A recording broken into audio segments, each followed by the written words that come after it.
Hi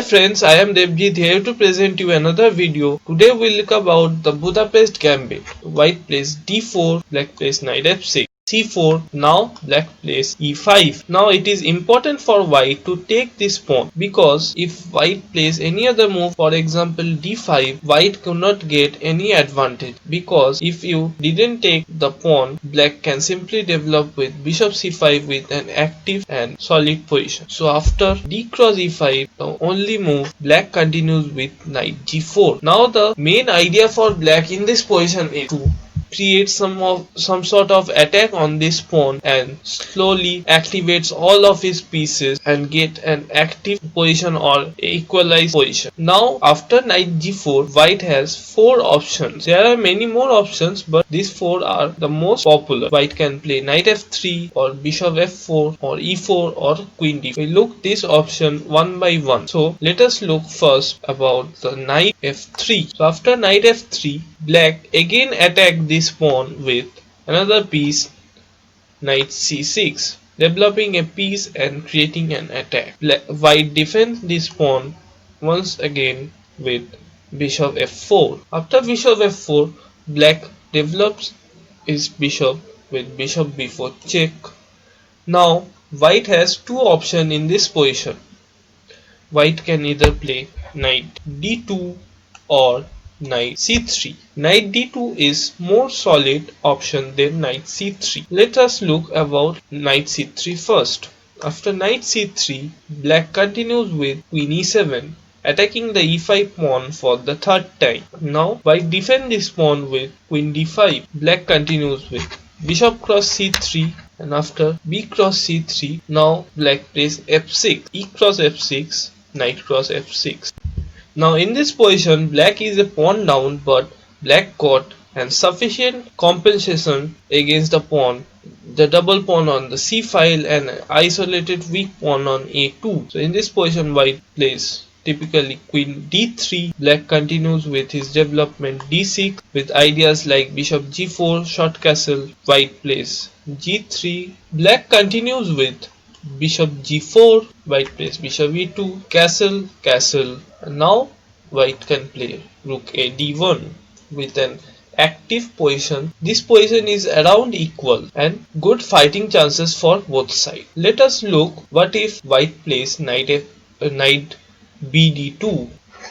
After knight bd2, black plays the same way with queen e7, again attacking the pawn 3rd time. Now in this position, white can either play a3 or e3. If white plays a3, now black has a good move.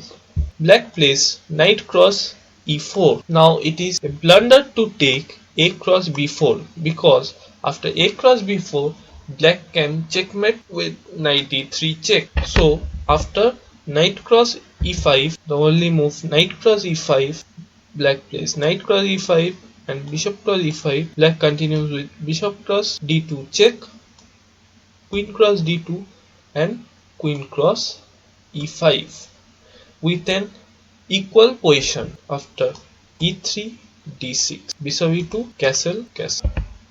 So let's come back. After queen e7, white can play another move, e3.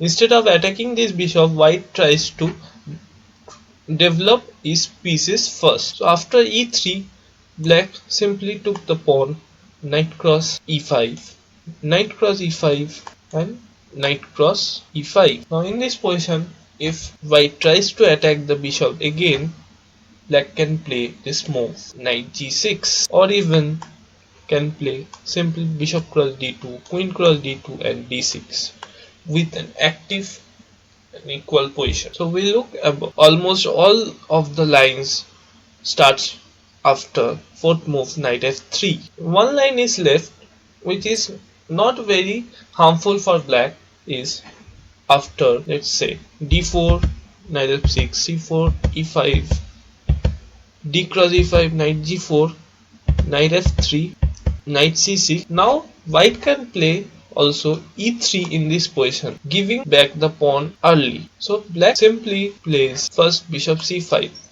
developing his piece, because this pawn, white can get this pawn anytime. So after bishop c5, bishop e2, castle, castle. Now black develops his rook with rook e8, knight c3, and finally black plays knight cross e5, knight cross e5, knight cross e5.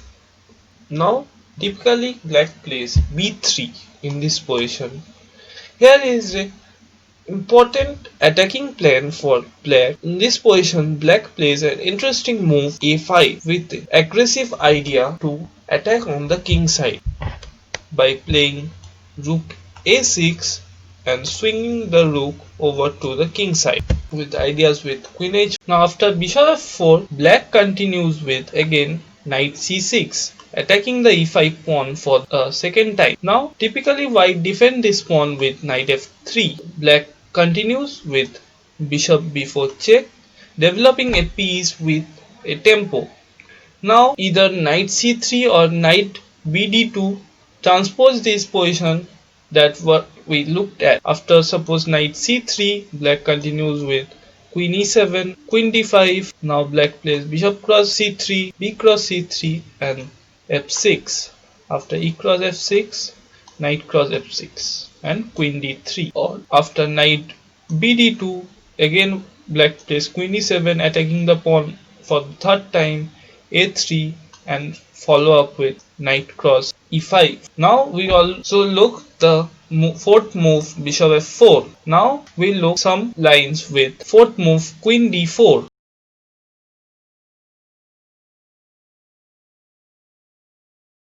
After queen d4, black continues with d6. Now the main idea for black is to sacrificing a pawn. In return, black got active piece play and free piece development. So after e cross d6, black can continue with bishop cross d6. Now the main move for white is to play queen e4 check. Now if white is too greedy and take the pawn on g7, it is a blunder, because now after queen cross d7, black can play bishop e5, trapping this queen. Let's suppose if white plays bishop g5, black can even continue with queen d7. So after queen e4 check, let's go back. After queen e4 check, black plays bishop e6, blocking the check and developing the bishop. Now if white takes the b7 pawn, again black develops a piece. Now the pawns are no matter in this position, because black follows up with the piece development, and black got all of his pieces developed, and the only piece white developed is queen, and white king is still in the center. So black has good attacking chances. Let's look a attacking line for black. So after knight d7, typically white plays knight f3, tries to develop his pieces. Black continues with castle. Now after queen e4, black plays queen f6, getting ready for attack. After knight c3, black starts attack with bishop f5. Now the only move white can play queen d5. Queen d4 is not so good. After queen d5, black plays bishop b4, again attacking the knight on c3. After queen d4, now black plays knight de5 with threats like knight cross f3 and queen cross d4. So if white takes the knight, black continues with knight cross e5 and follows up with rook d8 and rook e8 with a pretty good aggressive attack. Now we look what if in this position white plays e4. So after e4, black continues with knight cross e5, taking the pawn back, and after f4, black plays knight g6. Now the main move in this position is bishop e3, because If white plays knight f3, now black plays this beautiful move bishop c5, controlling all the dark square. Now it becomes hard for white to castle on the king side. This line may continue, like white can attack with f5, black plays knight d7, knight e7, knight c3, d6. If white plays knight d5, then knight cross d5, c cross d5, short castle, bishop d3, rook e8 with a good solid and equal position. Or if after d6 white plays knight a4, black continues with the development knight d7. After knight cross c5, black answers with knight cross c5. Again black has good position. Now black